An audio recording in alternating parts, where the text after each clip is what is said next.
voglio andare a vivere in campagna.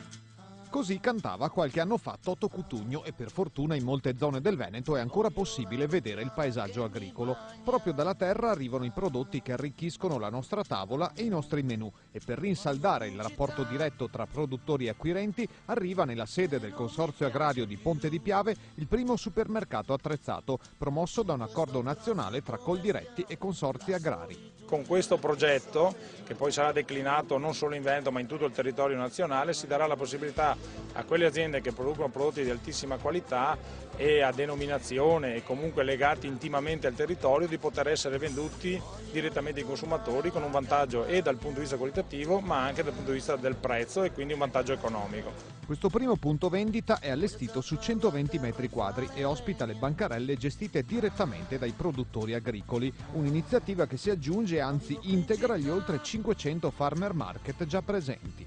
A questo noi però bisogna che associamo una rete di commercializzazione ancora più spinta che dia la possibilità, come dicevo prima, a quelle aziende che non hanno le strumentazioni o il personale per poter sostenere un mercato di campagna amica perché è molto oneroso dal punto di vista dei costi ma anche del personale.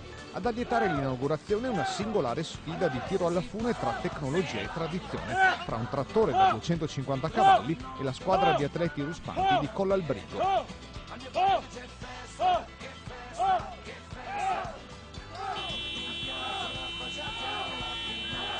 Oltre alla vendita diretta dei prodotti zonali, questi nuovi supermercati agricoli garantiranno l'offerta di produzioni marchiate con il logo ombrello regionale.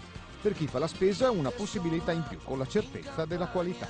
Noi non immaginiamo neanche lontanamente di fare concorrenza a chi che sia, noi formuliamo un nuovo modo di vendere e anche di acquistare. Ma vivo qui in città.